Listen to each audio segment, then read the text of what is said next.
Hello and welcome to Aero Innovations. I'm Aero and I'll be your host this evening. I've got a lot of backlog to catch up on due to my absence during the holiday season, so I'm going to be hopping back and forth between wrapping up my sessions from last year and catching you up with the latest on how I'm doing so far this year in 2025. For now, let's take a step back in time and go back to the last session I played in 2024. I just finished up a 6.5 hour session on live stream with the Absolute Nuts crew, with the delectable win of just over $2,200. Normally, as you know, I don't play or advise sessions over 4 hours, but things are majorly different when I play on live stream. The action is crazy, and the stakes are deceptively massive.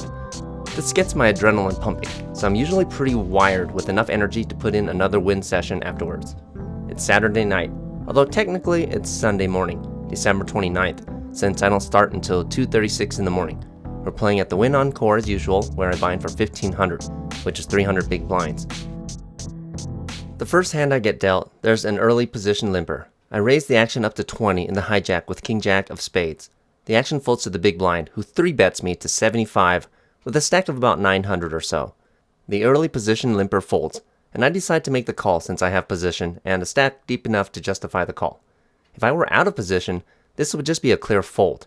1-3 players may not fully have a grasp on the concept, but position is extremely important in a heads-up hand, especially when you're deep stack. So we go to a flop in position, and unfortunately, it misses us completely. It's 10-8-5 rainbow, without a single spade to speak of. Our opponent starts with a check. Perhaps he has a hand like ace-king or ace-queen. Yes, these hands are technically ahead of us, but there's a good chance we could steal the pot right here and now.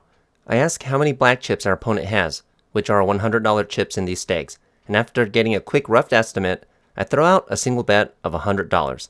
A bet of this size should get most of my opponent's airball hands to fold. I mean, he's out of position after all, and it's a pretty strong bet. He'd have to worry about future streaks of aggression if he decides to float here with a hand like ace-king. Unfortunately for us, our opponent makes the call without taking more than a few seconds to even think about it. This is how an overpair might normally play. So when the turn brings in a 2 of spades, and our opponent checks for a second time, I give up and just wave the white flag, checking the action back. The river is a 7 of diamonds, not changing much of anything. Our opponent checks for a third time. I think an overpair here would bet this river considering how the action went, but at this point, I've pretty much already given up on the pot. It's my very first hand. I don't really want to get stuck deep here when I haven't even had a chance to unwind and get my notes and camera all ready. So I make the amateur move and just check the action back. Our opponent flips over ace freaking king for the nut no pair to own our freaking soul. It's one of the types of hands we thought he might have had, but he outplayed us by calling our flop bet anyways.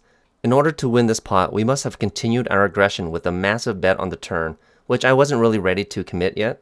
But the way the hand played out, if my opponent was willing to call a pretty big flop bet, since I checked the turn and showed massive weakness, I think he'd still call a pretty big river bet unless I made like a huge overbet or something. But it was the first hand I'd been dealt, and I wasn't really ready to start the night potentially down 200 big blinds, because that would have me tilted for the rest of the session. 15 minutes later, Under the Gun opens to 20 with a 1K stack. He's the same opponent from the first hand. The middle position, a profitable Indian player and a recent college graduate, 3-bets to 75 with a 2K stack. This time, I'm the one with ace-king of diamonds. Here, I decide to get a bit frisky and put in the cold 4-bet to 225 in the cutoff with a stack of 1325. I'd lost the 175 in the last hand and didn't bother topping back up yet. So here, I have position to go along with this great 4-bet candidate. The under-the-gun player, who's only committed for $20, tanks for a good while. If he jams here, I think I'm just going to get it in. He's already shown he's a bit on the looser side with how he played the first hand, so with the trap money, I think it'd be a profitable call long term.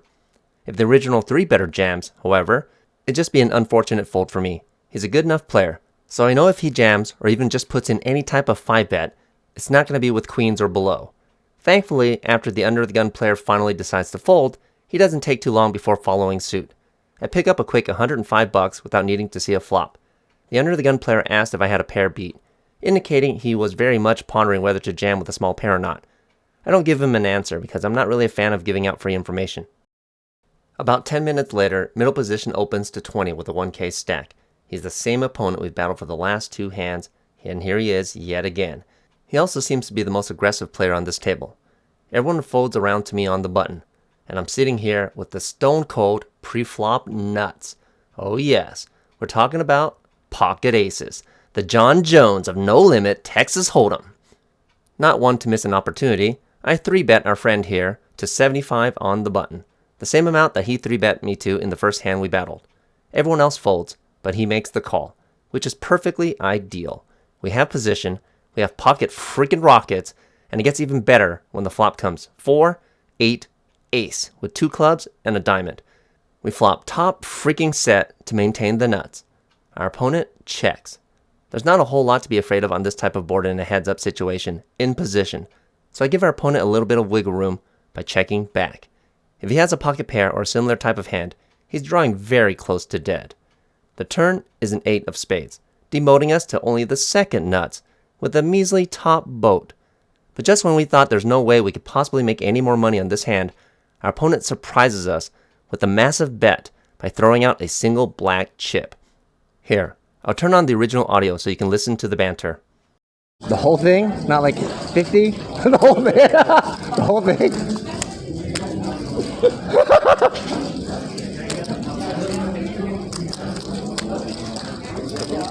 It's like you know what I have and you're just trying to rob it. That's what I tried the first hand. Did it work? I knew exactly when you had the first hand. You still called. I'm like, what the freak? Can we check it down if I call? You know I have like 2 outs if you got it. No, because I need something too. Right? All right. That's going to be expensive. Oh my god. You didn't check it down. You know I have 2 outs. I mean. Dude, that's how you boost your win rate? That's a secret. I love it. I don't know. I don't have it. Oh. It's either ace jack or club draw. All right. So after feigning massive weakness, indicating I have a hand like kings or queens, our opponent shows us a free card by flipping over a jack of clubs, which is quite hilarious. He thinks he's baiting us into a call. He probably has a hand like ace jack, or maybe he just has a dead flush draw. Either that, or he has plans to rob us on the river. So, seeing the free show with the jack of clubs, I tell him he's talked me into the call. The river is an insubstantial deuce of spades. Our opponent suddenly comes out firing for a massive overbet of $500, leaving himself only $225 behind. A trap has been sprung, so it's time to claim our prize. I go all in for his remaining stack, and he makes the call. And of course, we know that his other card doesn't really matter. This is just an example of how I sometimes use speech play to lull someone into a false state of contentment, only to take them for their entire stack. It sure feels nice when we're not even half an hour into the session and I've already taken revenge against our initial nemesis. Only a few minutes later, I open to 15 under the gun with 10 jack of spades. The middle position calls with a stack of about 900. The flop comes queen, ace, 3, rainbow. We flop a gut shot as well as a backdoor flush draw. However, this type of flop should be really good for our range as the original aggressor, so I start with a tiny down bet of $10. Our opponent makes the call, which I suspect he will do with the vast majority of his holdings. If he has a hand like pocket threes, ace 3, or something similar, the tiny bet he was facing should have provoked him to a raise, and depending upon the raise amount, we might still call anyways. Since our opponent did not in fact raise, he's capped to some type of one pair type of holding. The turn comes, and it's a 9 of diamonds. We improve from a gut shot to now an open-ended straight draw. I decide to up the ante with a half-pot bet of 25. This price point should get small pocket pairs to fold, leaving only a queen or an ace in his calling range, or possibly a gut shot draw himself with a hand like king 10. The river brings in a deuce of clubs. We don't improve. I'm sitting here with jack freaking high. I figure it's time to do or die. I throw out a massive bet of $125. This should fold out all of his queen X holdings, and even some marginal aces like ace 10 and the like. Our opponent goes into the tank. This is not necessarily good. I was hoping for a snap fold. Unfortunately, after some contemplating, he eventually makes the call. I proudly table our jack high, and he flips over ace freaking king. Holy smokes! What a tight player! I had no idea he was that strong. He only smooth called my $15 open and then my $10 flop bet. This is the drawback of playing against a tight OMC when you're out of position. They just call with extremely strong hands that you wouldn't otherwise put them on. But I just shrug off the loss, take mental notes on how tight this player is, and move on. 25 minutes later, this hand happens on a new 8-handed table after my last table breaks. I open to 15 in the middle position with 8-10 of hearts. The hijack, cutoff, small blind, and big blind all call. So we go 5-handed to a flop of 8, 3, queen, rainbow, without a single heart in sight. Small blind and big blind both check. If I'd flopped complete air here, I would just check. But we actually flopped the middle pair. It might be good, but in case it isn't, I'd like to take control of the pot, with a small third pot bet of 25. This accomplishes a few different things. One, we get to dictate the price point we'd like to continue for. Just check here, one of the players behind might bet much bigger, like 50 or even higher, at which point, without a backdoor flush draw, we would be forced to just fold. Two, if our hand improves, we can deceptively win a much bigger pot. And three, it'd be much easier for us to steal the pot if a scare card comes up later down the line. So for this small price, the hijack and small blind both call, but I'm able to eliminate the other two players. So the turn comes, and it's an ace of spades, putting 2 spades on board. Small blind checks. Remember what I said earlier about scare cards? This ace is definitely one of them. I figured this is a great card for me to try to represent, so I throw out a much more considerable bet of $100 into the pot of $150. This should hopefully fold out most hands that currently have us beat, like a bigger 8 or a queen. Unfortunately, the hijack doesn't care what I think, as he makes the call with a stack of about $750, but the small blind folds. Thankfully, the river saves our donkey butt with a 10 of diamonds. We improve to 2 pairs. If our opponent called the turn with a hand like 10 jack that flopped a gut shot draw, but turned a double gutter, he's not calling much on this river anyways. If he had a hand like ace jack that floated the flop due to our tiny bet sizing, and then hit that ace on the turn, well, we want to try to squeeze out max value here. If for some reason he actually flopped a queen, but clung on after the turn bet anyways, hoping to improve, well, again, we're not getting much value out of that sort of hand. If our opponent already turned aces up with a hand like ace 3 or ace 8, well, we're pretty much screwed anyways. When I'm getting screwed, I may as well get myself screwed deeper. So I throw out a massive bet of $300, hoping to target all of our opponent's single pair holdings. After thinking it over for a while, our opponent flashes his hand to reveal king queen before making the fold. This means that even had we not improved on the river, as long as we stuck to our guns and repped that ace, we would still have gotten the bluff through. Again, our table breaks before this next hand, so we get moved to a full 9-handed table this time. It's been a good 2 hours since our last notable hand. Here, the low jack opens to 20 with a full $1,500 stack. I 3-bet to 75 in the cutoff with our least favorite premium hand. Oh yes, we're talking about the accursed pocket kings. Most people have a lucky hand. I don't have any of those. I just have one bad luck hand, and this is it. Against my 3-bet, everyone else folds, but the low jack calls, so we go heads up in position to a relatively safe looking flop in the form of 9-7-4 rainbow. On a flop like this, one of us is going to be extremely far behind. The most likely scenario is either he flopped a set, he has a gut shot draw with a hand like 10 jack suited, or he has 2 outs with some sort of pocket pair that didn't flop a set. So when our opponent starts with a check, I throw out an extremely small down bet to $50. We're going to give him an extremely cheap draw for his 2-outer, with no intentions of paying up if he actually hits. For this incredibly cheap price, considering we might have 2 random overcards, our opponent makes the call. The turn is a 10 of spades, putting 2 spades on board, but I think that's pretty irrelevant. Our opponent checks again. It's very unlikely our opponent has a set of 10s here, because otherwise he most likely would have fallen for our small tiny bet on the flop and check raised our bet. On such a dry flop, I definitely would not put a check raise on a set, so we would have him exactly where we wanted. But since that did not happen, I think there's a pretty good chance we're still ahead here, so I decided to go for some thicker value. We're going to target hands like pocket 8s or 10 jack suited, so I throw out a hefty bet of $150 into the pot of $255. Our opponent just makes the call, so our suspicions are confirmed that we're most likely still ahead. The river brings in an ace of hearts. Not a big fan of this card at all.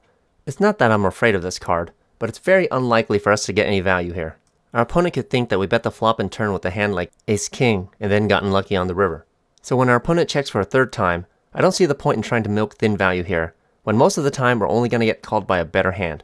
So I just check the action back, declaring that we have pocket kings. Our opponent shows that he had pocket 8s, so we take down the pot. For the last hand of the night, I open to 25 under the gun with pocket queens, the luscious ladies. Tom, whom I had previously only known as Frenchie, and what's sometimes called the Flying Dutchman. I mean, they're both Europeans, and so they all look kind of the same to us Americans, right? Anyways, he makes the call in the low jack with a 4K stack, but everyone else folds. The bastard has position on us, but thankfully, that seems pretty insignificant when the flop comes Queen 10-3 with 2 clubs. We flop top freaking set on an extremely dynamic wet board. Against another opponent, I might just c-bet massive here, since it's much more likely that our opponent has either air or a big draw, considering that we're holding most of the queens on deck. But against Tom, I just start with a standard half-pot bet of 25. I want him to continue with all of his weak hands that aren't necessarily a straight or flush draw. So he makes the call, and the turn comes, and it's one I absolutely hate seeing. It's a jack of hearts, putting 2 hearts on board to go along with the 2 clubs. I might not even have the best hand anymore, and even if I do, Tom could put me on ace-king, which would have turned Broadway. In position, I'd likely slam this turn with a full pot bet of at least 100, and maybe even a slight overbet of like 125. But since I'm out of position, I want to proceed kind of cautiously here. I've seen him flat my pre-flop raises with ace-king before, so it's conceivable he might have it again here. So I continue with another half-pot bet of 50 to see what Tom does. He just makes the call, so we know we're good. The river brings in an inconsequential 6 of spades. Either Tom missed his draw and doesn't plan to call any bet here anyways, or he has a hand like king-queen, or maybe even 10-jack, and could possibly withstand a pretty substantial bet. So I target the latter, and throw out a decent-sized bet of 150. Unfortunately, Frenchie makes the quick fold, so we just pick up the small pot to end the night. In for $1,500 and out for $22.45 for a profit of $745 after 3 hours and 41 minutes of playtime. This was not one of my more profitable sessions, but definitely still a fun one. I actually had a fan of the vlog sitting on the same table visiting from another state, so he got to see how I played that aces full hand, table talk and all. For the month of December, I only played 37 hours due to all the vacationing and still made over 7 grand, so I'm pretty happy about that. Now, let me pull up my results for last year, not counting January and February since I didn't start vlogging and taking records until partway into the year. So this is only going to be from March until December, so the last 10 months of playing 2-5 at the Win and 5-5 live stream on the Absolute Nuts channel, and the one time I played 1-3 at Capital Casino in Sacramento. This doesn't include the 9K I lost playing 510, or the 1800 I lost one night when I was playing that 5-5 crazy game at the Resorts World, where I got my aces cracked twice in an hour. I didn't include that night in my results because I wanted to parse my sessions for the Absolute Nuts game separately. And of course, we can't forget about my massive gambling losses. But these are most of my poker results anyways. Now let's speed things back up to 2025 and see how I'm doing with my 100K challenge. This will be a short session I played Saturday night, January 12th. Oh, but hey Aero, there's no such thing as a Saturday the 12th this year. Yes, I know, but if you watch the channel, you already know that the vast majority of sessions I play don't start until well past midnight, so it's technically Sunday morning. So before this session, I took a pretty massive pounding playing on livestream with the Absolute Nuts crew. I lost over $2,700, which is not a huge loss for how big that game plays, but still a very considerable loss for me.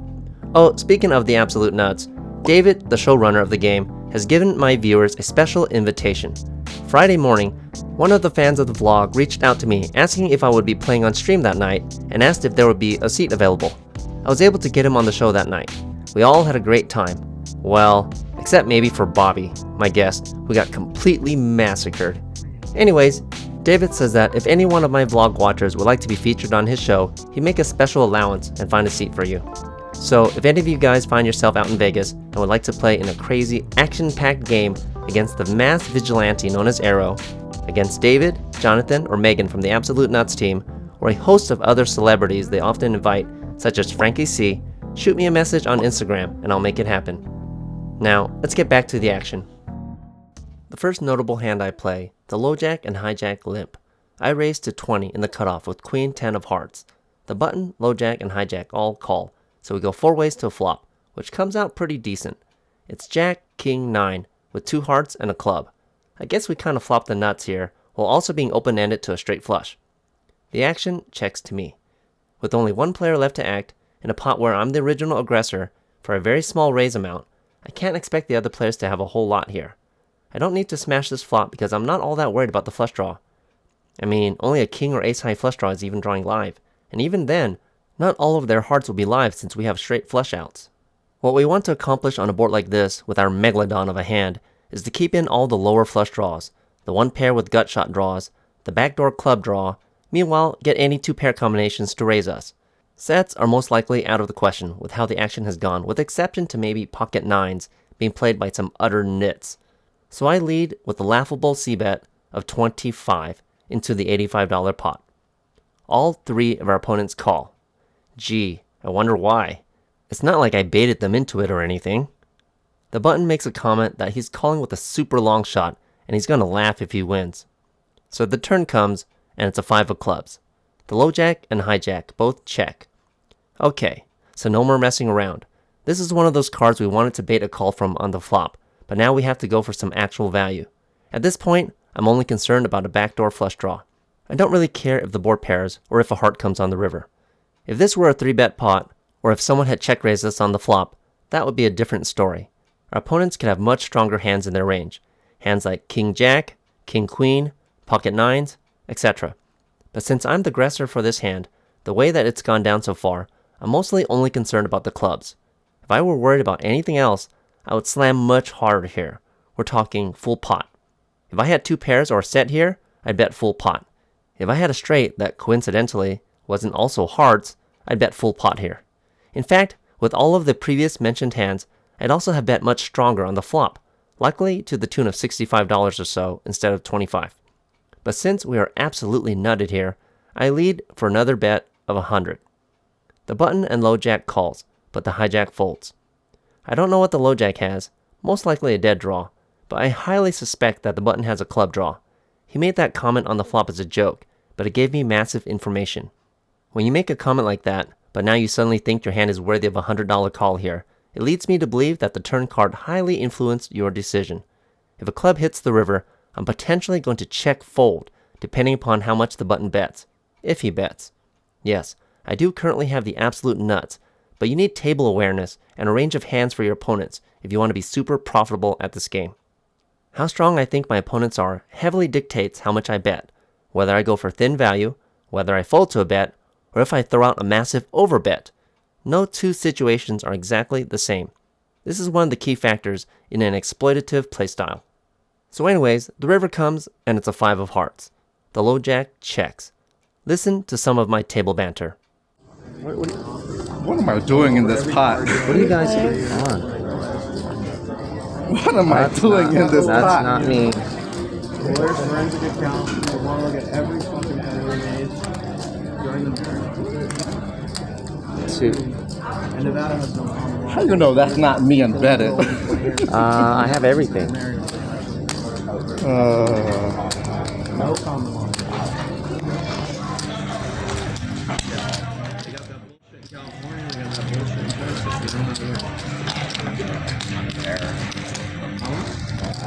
If I'm saying I'm not getting nervous. I can only lose if the river's a club.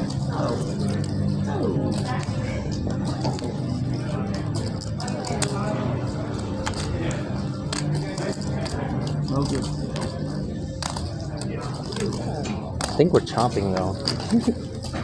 I pretty much declare that I can only lose if the river is a club. Here, I lead for $200. The button quickly folds. At the end of this hand, the button reveals that he did in fact have a club draw. Here, the low jack tanks for a full minute. My sudden confidence is throwing him for a loop. He only has a stack just over $400, so if he shoves for whatever reason, I'm snap calling. In fact, I wouldn't mind a shove. There are many lower flushes that we beat. Eventually, the low jack does stick in the call, and we show him the goods. We get in a pretty considerable win that we might not have otherwise if we smashed the flop with too heavy of a bet. For this next hand, under the gun opens to 15. I had 3-bet to 60 in the cutoff with King Queen of clubs.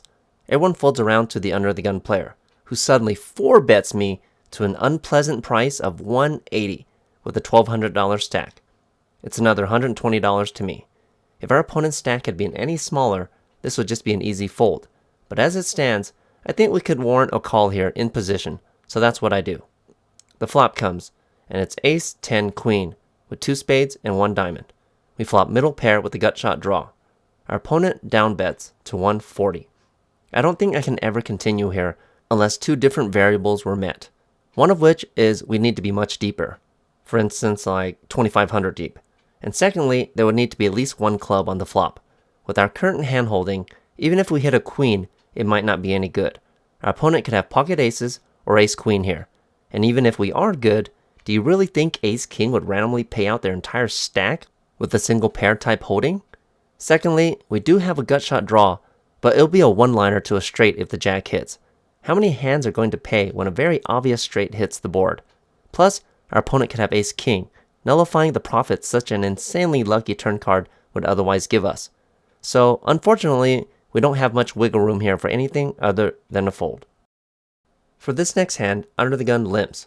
I open to 20 in the middle position. The button, big blind, and under the gun all call. So we go 4 ways to a flop of 4, jack, jack, rainbow. Big blind and under the gun both check. This is a better than normal flop for our hand. We're only primarily concerned with the jack. I'm going to set a price point that will get better hands to raise, meanwhile keeping in dominated hands like a 4 or a smaller pocket pair.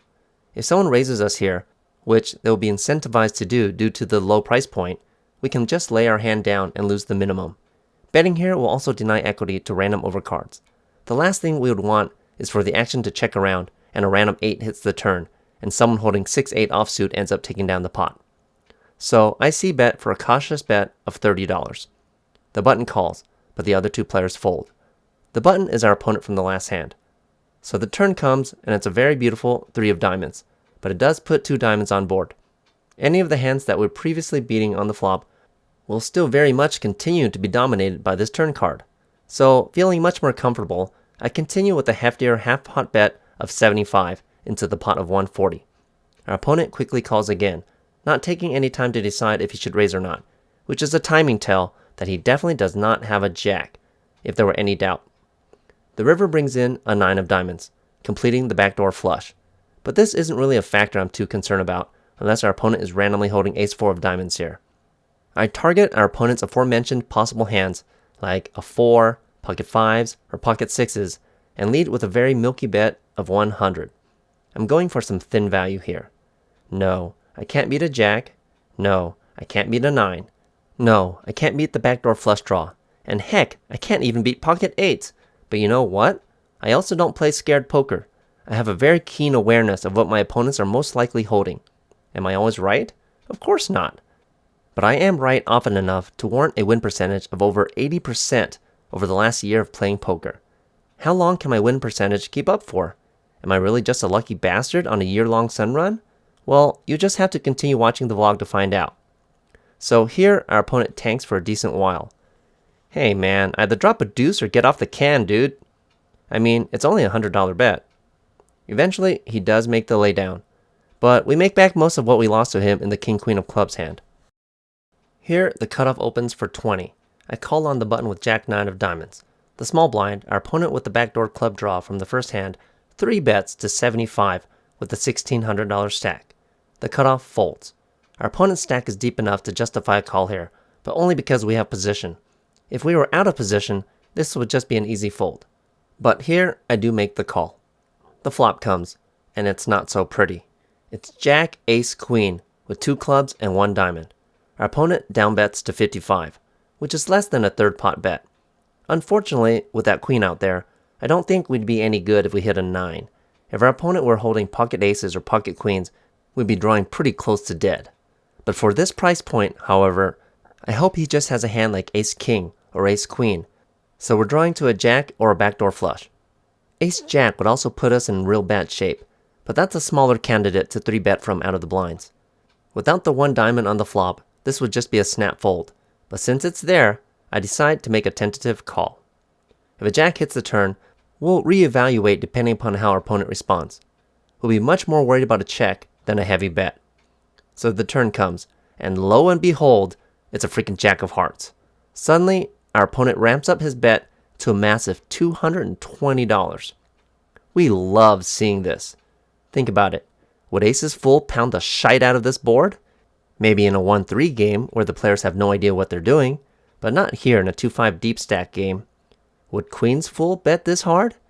Maybe a very small percentage of the time, but for the vast majority of players, the answer is still no. And ace-king would definitely not do this because that's just suicide. So this leads me to believe that our opponent has only one remaining exact hand. He has ace-queen. We can beat ace-queen.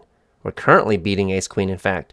If you watch enough of my vlogs, you'll know that how strong or weak our opponent bets allows me to very accurately pinpoint exactly what they're holding. In this case, he's chosen too strong of a number. His hand is pretty much face up to a player with my skill set. This is very similar to the time I snap called with pocket sevens to an all-in shove on a 10-high board in vlog number 8, or when I flopped a set of 10s in vlog number 19 but I knew I was behind, or when I check-raised jammed with queen 9 on a 7-9-6 rainbow flop after my opponent double bet the pot in vlog number 22. This is why I say that hand selection and bet sizing are the two most common mistakes for recreational players. If you're not careful how much you bet, whether it's too small or too big, you give off too much information. So against my opponent's bet, if I were to jam here, I would be the one giving off too much information myself. A good opponent could fold such a hand as ace-queen. I mean, seriously, what would he be beating at this point? A whack job massively overplaying ace-king? A flush draw with a death wish? I mean, those two scenarios aside, I think the most profitable play here is a flat call, which is what I do after some false contemplation. As long as we evade an ace or a queen on this river, we're going to get the rest of our opponent's stack. So the river comes, and wouldn't you know it, it's a freaking ace of diamonds. Our opponent pretends to tank for a full 45 seconds before ripping the rest of his stack in. I tell him that he just got super lucky with a 4-outer with his ace-queen before folding. He asks why he's playing in a game where a guy keeps calling out his precise hand before flipping over ace-queen for the exact hand we knew he was holding.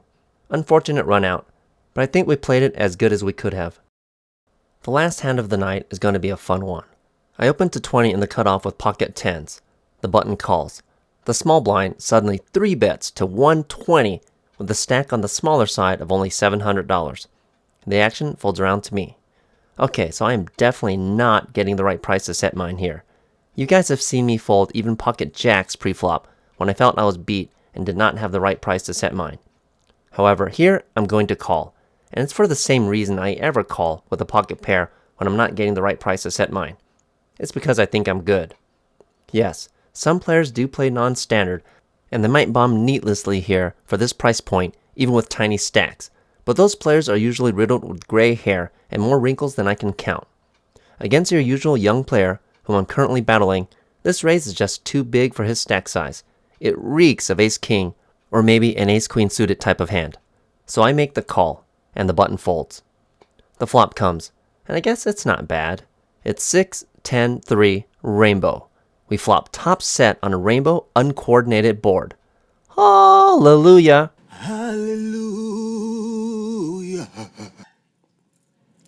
Hallelujah. Unfortunately, on a board like this, our opponent won't have any sort of draw whatsoever.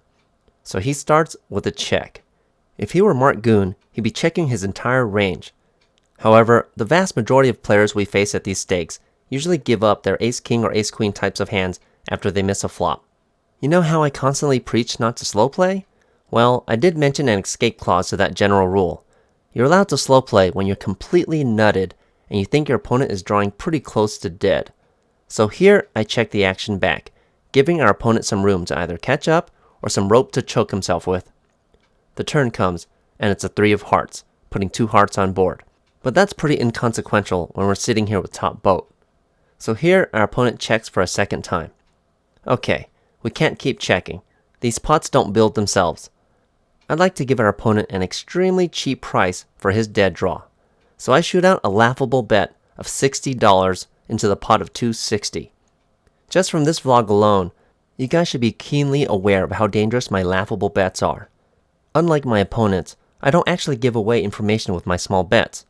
Thankfully, not everyone watches my vlogs, so when an opponent sees a price this low, they can't help but pay for their dead draw.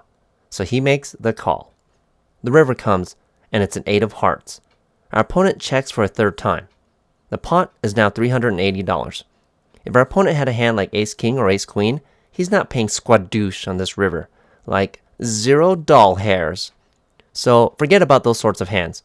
I'm gonna hope and pray that he somehow ended up with a flush with a hand like ace-king or ace-queen of hearts. so I overbet shove for our opponent's entire remaining stack of over $500. And we're freaking thrilled when he snap calls. I show the winner, and he says he rivered the flush. I play for another hour without anything exciting happening, so eventually I pick up my chips and cash out. In for $1,500 and out for $2,032 for a comfortable profit of $532 after 3 hours and 2 minutes of playtime. At this point, I'm exhausted. I'd already played for over 6 hours on stream, so if you factor in these 3 extra hours, that makes for a very tired Aero. I hope you guys enjoyed the vlog today. I'll continue to mostly showcase episodes from 2025, so you guys can see how I'm doing in my 100k challenge. Meanwhile, occasionally dropping in a vlog from late 2024, so I can catch up with my backlog. I know there are some players from Ocean's 11 who are still eagerly waiting to see the episodes from when I visited San Diego. Anyways, this episode featured multiple examples of opponents who telegraphed their hands due to their bet sizing. I hope you guys were able to pick up on that so you don't make the same mistakes in your own games.